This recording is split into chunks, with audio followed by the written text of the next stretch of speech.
Namaste and welcome to this 10 p.m. show today. And we have you all been very eagerly waiting for him. We've got Dr. Bill Warner with us today. Welcome, Dr. Warner. I'm happy to be here And, because we're going to talk about my favorite subject, political Islam. oh, yes. I take you into your subject right away. And my question is the opening question is that this is known as the religion of Islam, but you call it political Islam. Why? Well, it's an interesting thing to talk about. Most people, if you ask them, say that Islam is a religion based on the Quran, but it's not a religion and it's not based on the Quran. Muslims themselves say that Islam is a complete way of life, a total life system. It tells you how to have sex. It tells you how to go to the bathroom. It tells you how to have children. It tells you how to marry. It tells you how to have insurance. You don't, and everything else. So to call it a religion is too small. And besides that, like I say, the Muslims that I know say that it is a complete way of life, a complete philosophy. And the other thing is, it's not only based on the Quran, because if you read the Quran and you know what Islam is, you notice several things that are unusual. I'm assuming now that you put the Quran in the right time order and collected things together, but that's to the aside. So there's not enough information in the Quran to practice the religion of Islam. For instance, it says pray. Actually, it says pray 3 times a day, but the Sunnah calls for prayer 5 times a day. But the problem is that you cannot be a Muslim by just what's based on the Quran. The way out of this is simple. There are 89 verses. And by the way, you can tell from the way I talk, I'm a scientist. I love to measure things. There are 89 verses which say that Muhammad is the perfect guide to life. He's what I call the divine human prototype. He's exactly how a person should live their life, how they should speak. And so he is, if you will, the perfect pattern to be a human being. So, but how do we know about Muhammad? Well, we find out about Muhammad because we're by reading his life, the Sirah, the biography, and the Hadith, his traditions. So Islam is based on Quran, Sirah, Hadith, not just the Quran. And this is good news because, for one thing, if you want to learn about Islam, the place you start is you don't start off reading about the Quran, you start out reading about the life of Muhammad. The reason is simple. When you read the life of Muhammad, you understand the whole picture. And it gives you, and the other thing is you can remember a story, and his life is an incredible story. So we're dealing with Muhammad, the Sunnah, the perfect path, and the Quran. So, but now then, once we understand what we're dealing with, that is, we can now put our arms around Islam. We are containing it within Quran, Sirah, Hadith, so we can actually hold the whole doctrine in one hand. So this is good news because most people think that you can't understand Islam no matter what you do. But Islam actually, once you take the Quran, the Sirah, and the Hadith and edit them correctly, are very easy to read. So we're now left with the question, why political Islam? Well, once you know you're reading Quran, Sirah, Hadith, something strikes you immediately, particularly in the Sirah. Most of it is not about how to be a Muslim. Most of it is about what to do to the kafir, the non-Muslim. So this is unusual. For instance, if you read Buddhist sutras, it's about how to be a Buddhist. It's not about condemning non-Buddhists. But the Quran is filled with hatred towards the non-believer, the kafirs, I call it. That's the actual word the Quran uses for us. So we're dealing with the kafir is what's peculiar about it, because it is mostly about a non-believer. If you take all the words in the Quran, the Sirah, and the Hadith and add them up, and then divide them into the parts that deal with the kafir and the parts that deal with religion, you find out that there's 51% of the text is devoted to the non-believer. This is what I call political Islam, and that is the only part of Islam that I care about. Think about it. I don't care anything at all about the religion. I mean, good, bad, or indifferent. I just have no interest in the religion of Islam. But I do have a big interest in political Islam because it talks about me. Let me give you an example of how to sort these out. In the United States now, on Fridays, in some cities where they're large enough, Muslims will commandeer the streets and lead public prayer. And you say, well, that's a religious act. The prayer is a religious act. Commandeering the street is a political action. You see the difference? So what I'm concerned about is in public prayer is not what they pray to God or Allah or whoever else. I just simply don't care. But I do care about the fact that I can't drive down the street while they're praying. Because if I did that and you did that, we would have policemen write us a ticket and remove us from the street. But if Muslims do it, they get a free pass. So I want you to see that something is political when it affects us. Now, there are parts about Islam that deal only with Muslims and yet can still wind up dealing with us. For instance, in the United States, it is illegal to beat your wife. But according to the Sharia, it is possible to beat your wife.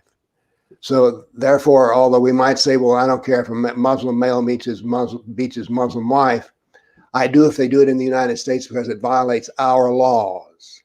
As a matter of fact, political Islam violates our constitution as well. So therefore, we see what's interesting about Islam is the part that impacts us. I don't care about what impacts anybody on Judgment Day. As a matter of fact, I'm not so sure about the Judgment Day idea. The other reason is that we can talk about politics. Now, in the United States, we have a very strong constitution which guarantees religious freedom. And soon after 9/11, and by the way, 9/11 I predicted. I didn't predict it would be on the 9th on September 11th. I just predicted that we would be attacked. As a matter of fact, after we were attacked, my phone began to ring with people calling me. I got 12 calls that day saying, how did you know we were going to be attacked? I said, simple. I read the playbook. And the playbook is Quran, Sirah, Hadith. And then I read the history of Islam.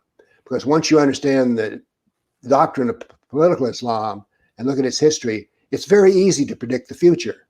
Why? They just keep doing the same thing. And why don't they change it? Because it keeps working. It works. As in America, we say, if it ain't broke, don't fix it. So it works just fine. We're seeing more and more Muslims elected into political office, and people don't know what to do. And my answer to what to do about political Islam is very simple. Study and know Islam, because it is astounding to find how little people know about Islam. Let me give you an example. One of my students is a retired FBI agent. He was talking with some young FBI agents who are currently serving, and he said, would you like to learn about political Islam? And they said, no, we don't want to know anything about political Islam. Why is that? Because if we mention Islam, we'll get in trouble. So here we have the FBI, which is supposed to handle internal security in the United States, doesn't even know anything about what Islam is.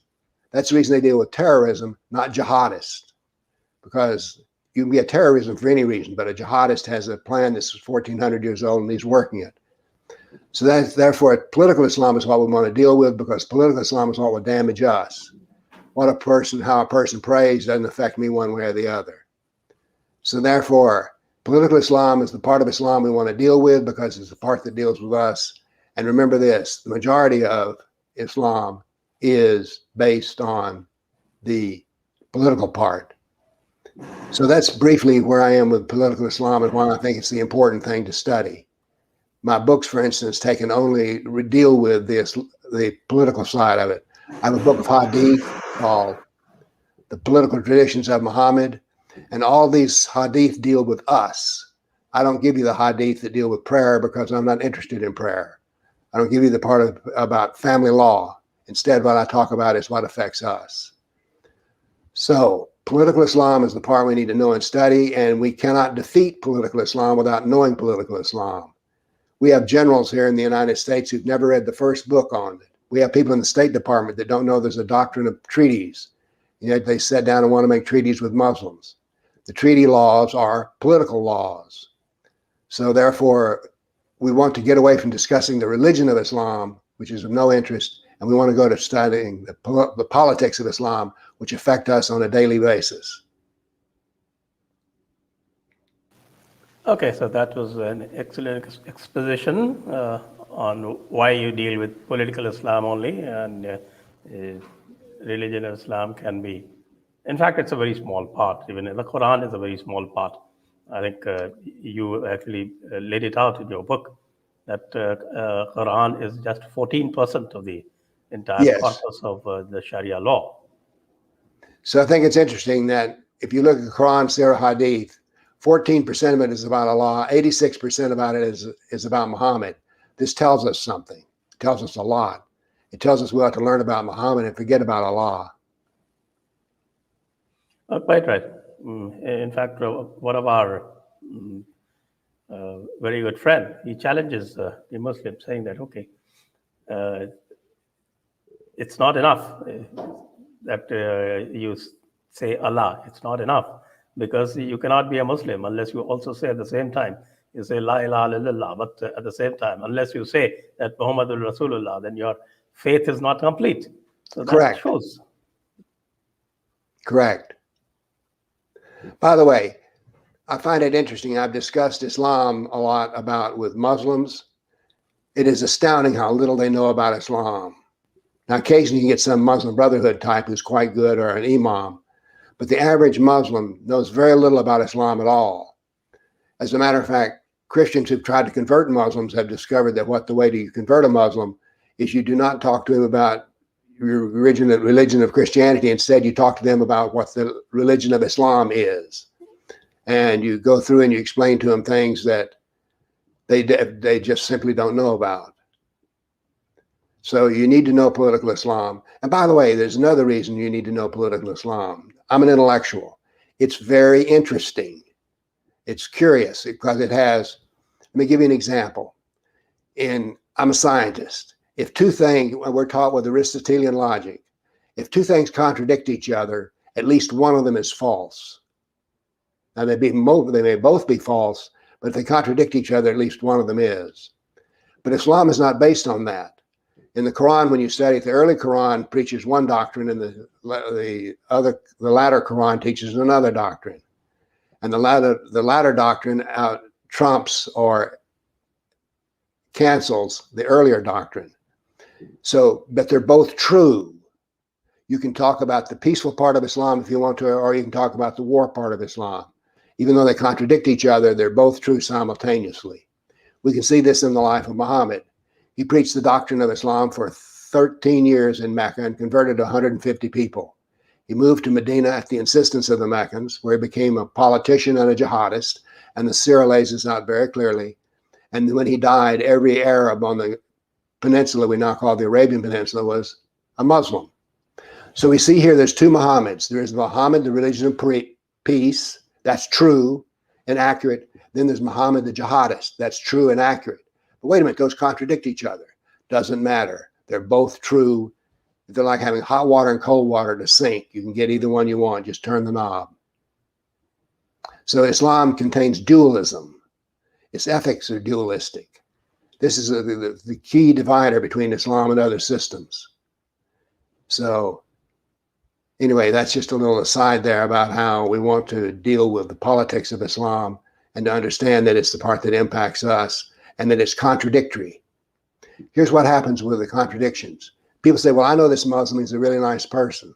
First off, Muslims don't create Islam. Islam creates Muslims. I don't care how many Muslims say something. It doesn't matter whatsoever at all. All that counts is what Muhammad said and what Allah said. So I find it fascinating to study a system of thought. Its ethics are dualistic. How you treat a person is based on who they are. In the United States, we have a saying that the golden rule, treat others as you would be treated yourself. But there is no golden rule in Islam. It's dualistic. If you're another Muslim, you're to be treated like a brother and a sister. But if you're treated like a kafir, non-Muslim, you can be lied to, deceived, and hated. So, and also there's 13 verses in the Quran that say that a Muslim is never the true friend of a kafir. So we see here this dualism works all throughout the doctrine. As you said initially, that you have to know the playbook, the three books, all the three together. In fact, even if you don't know the first one, it doesn't matter, like the Quran, but you need to know the rest of the 86%, the 70% hadith, and the 16% of Sirah, or as they call it, Sirat-e-Rasulullah or Sirat-e-Nabwi as they call it here. So also you need to know the Islamic history, as you said, and if you put them together, then you know that the political nature of Islam has always worked for them, and it is still working for them. And the major reason is that we are not trying to learn about them. We are not trying to research even the basics. So that is something that needs to be remedied.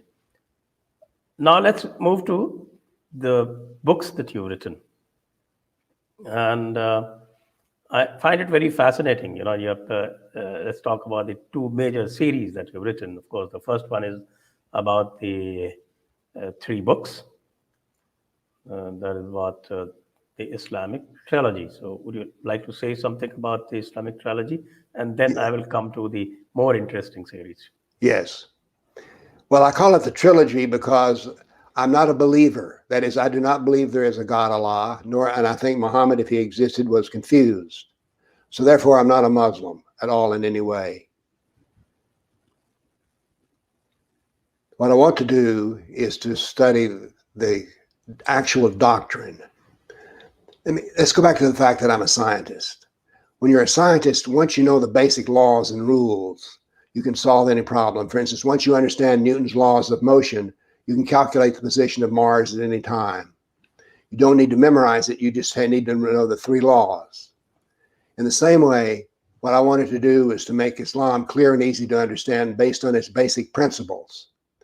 So in doing the Quran, the first thing I did was to make it readable. I read the Quran in about 10 different versions and decided that what needed to happen was, first off, the Quran is I have several Qurans in the desk here, and they all are the conventional order in which there is no time. In my Quran, everything's in the right time sequence. That is, as you turn the page, you go forward in time. The other thing that I do that makes my Quran so readable is I take the life of Muhammad and give it context. I integrate it with the Quran. Let me give you an example. When you're reading the Quran, the one you buy at the bookstore, and it says, there's a verse which says it was okay to burn the palm trees. You go, palm trees? Who's talking about palm trees? Whose palm trees are these? Why were they burned? Why are we talking about this? But if you were an Arab of the day, you'd know that Muhammad had attacked the Jews earlier 2 weeks ago, and he could not defeat them. So they were date palm farmers. He cut down their date palms and burned them. Well, this violates Arab war law. And so the Arabs of the day said, you're a war criminal. Well, therefore, they knew what the verse meant, that it was okay to burn the palm trees.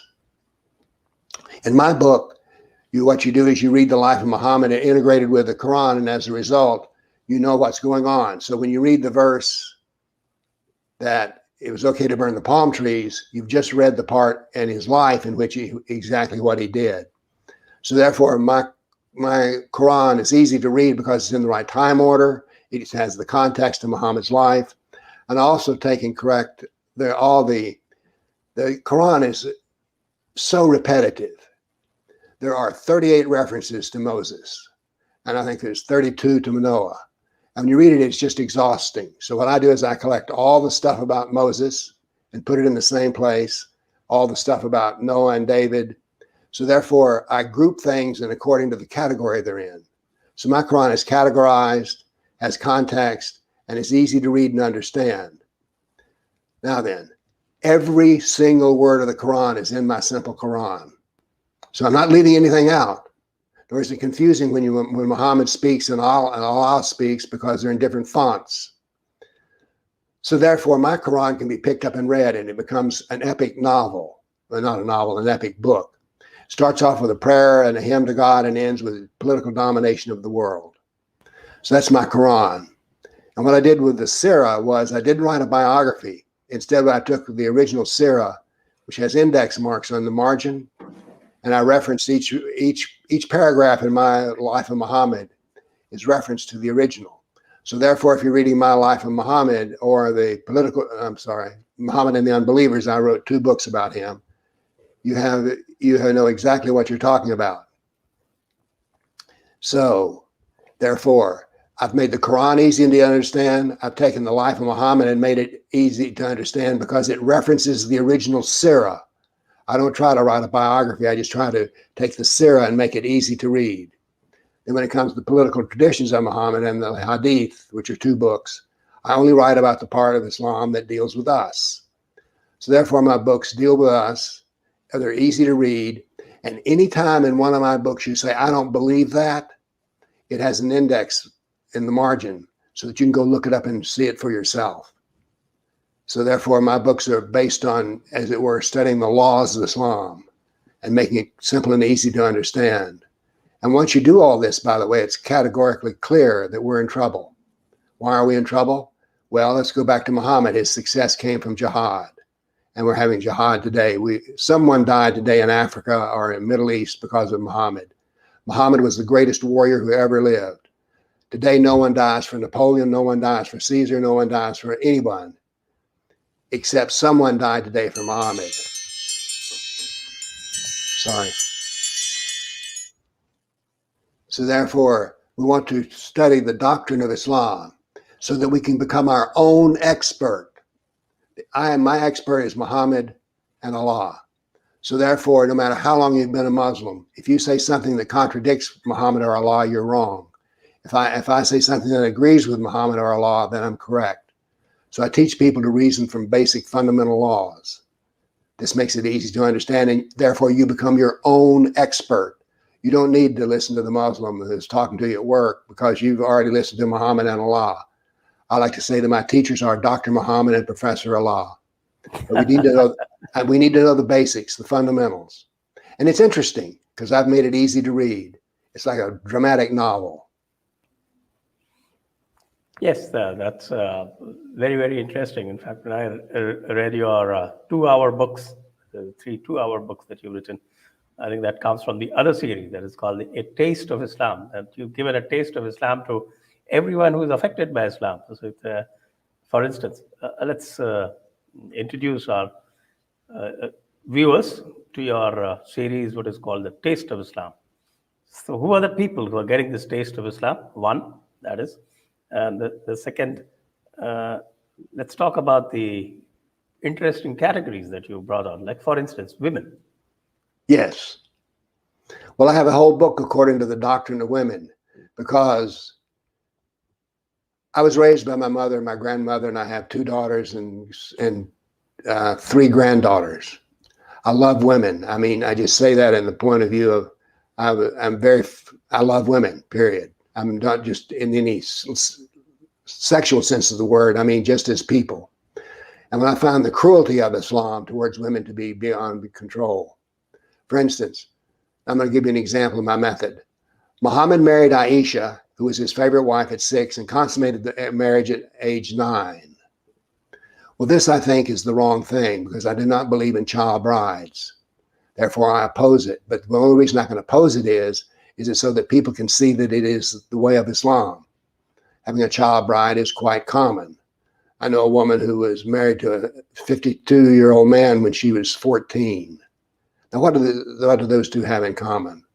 So I wanted people to see that the reason that women get beat in Islam is there's a verse, Surah 4, women 24. It gives women the right for their husbands to beat them. The Hadith has cases in which one of my favorite hadiths is, never ask a man why he beats his wife. Well, I hate that. And I want people to know that it was Muhammad who said that, so that when a Muslim beats his wife, he's not breaking God's law. Muhammad beat his wife, so you can beat your wife. So that's one of the things. Women, I also do one on Christians and Jews. I do one. My most interesting one, I think, is the doctrine of slavery. It turns out that no one knows the history of slavery. And no one wants to even know about it. In the United States, slavery is considered something that happened only for 200 years when the evil white man on wooden ships went to Africa, captured Africans and brought them back. That is not what happened. The doctrine of slavery means that Muhammad had slaves. He had white slaves, black slaves, female slaves, sex slaves, Arab slaves. He had all kinds of slaves. I find it interesting that the language of Arabic has more words for slave in it than any other language in the world. So the way the black Africans came to America was the man on the wooden ship sailed into a harbor where a jihadist had the slaves in pens, and there were bills of sale and cash was transacted. So therefore, I wrote a book on slavery, the Islamic doctrine of slavery, because people need to understand that slavery is not an accident, and slavery is still going on today in Africa. And what's interesting is that Black Americans don't want to know about it. They do not want to know at all about Muhammad, the slave trader. It's interesting. We had a famous sports athlete called Muhammad Ali, but his first name was Cassius Clay. Cassius Clay was an English name of a abolitionist, that is, someone who tried to end slavery. But Cassius Clay knew so little about Islam that he changed his name to two slaveholders, Muhammad and Ali. So we see that people do strange things because of their ignorance. And I'm a former teacher, and what I try to do is to make people aware of the facts of the matter and use fact-based reasoning. Okay, you also, not only you dealt with slavery, you also dealt with how it affects women. Then you have dealt in detail about how the infidels get a taste of Islam. Would you like to elaborate that a little bit? Could you repeat your question? In your series, A Taste of Islam, you have looked at various people who are affected by Islam, right? Yes. And one of the categories, of course, is women. You talked about it. And another interesting category is the infidels. How the infidels, the non-believers, are affected by Islam. Well, of course, that's all I care about is how we're treated. If a Muslim, I'm not anti-Muslim. If you'll notice something else here, I'm not talking about Muslims. Who I talk about is the doctrine of Islam. I don't talk about people. And also, I don't draw conclusions. As when I told you the story of Muhammad marrying Aisha, I don't draw any conclusions. I find that my audience can leave that up to themselves. So the kafir is the person who I'm a kafir. You're a kafir. And so everything I write is for us because we're the victims of Islam. Although I like to say also that the first victim of Islam is the Muslim themselves.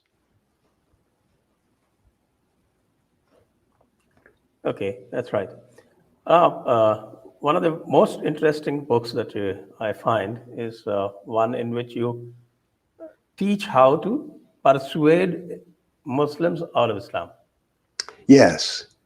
What happens is that I'm fairly well known. And so I get people sending me questions about how to debate with somebody about Islam. And I get people who attack me. And one day I was reading an attack on me and I said, you know what? These arguments, there's only so many of them. There's a few dozen of them. And so I decided to write a book in which all the arguments that I'd heard about Islam were put down so that people aren't coming up with new arguments. So you may as well know the old arguments. And so I wanted to write a book of the arguments and teach people how to reason, use fact-based reasoning, how to apply the doctrine. And so it's an interesting book. I think I've written the only book on how to debate about Islam. But it's important because what happens is when I go to a talk, if I give a talk, and due to COVID, I don't give many talks anymore. But when I do, when the Muslim stands up in the audience to ask a question, it's the same question I've heard time and time again. I realized there were no new questions. It turns out there are a few, but basically there's no new questions. And so I wrote a book on here's what they're going to do.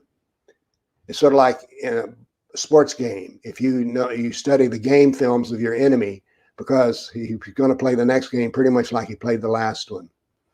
So anyway, a factual persuasion, which is, of course, my entire philosophy. I try to persuade with facts. How many facts have I given you in this brief interview? And I want other people to give facts. Our civilization is based on ethical treatment of others and critical thought.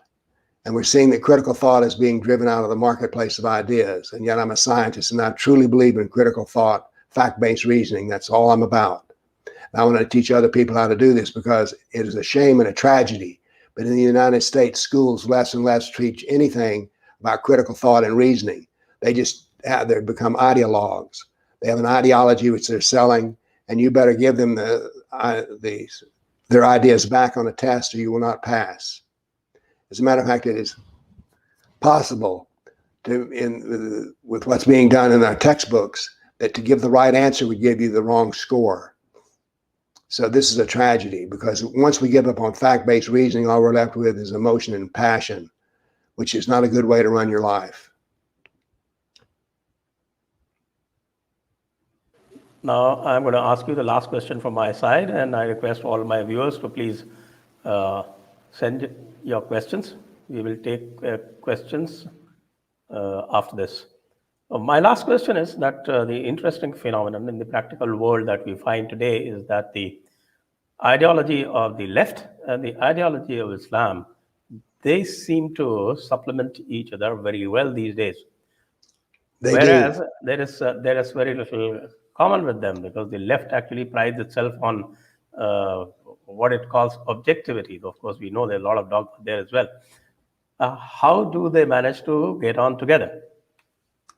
Well, for one thing, we have a saying in America: politics makes strange bedfellows. That is, under politics, you may wind up being in the same position as someone that you wouldn't normally think.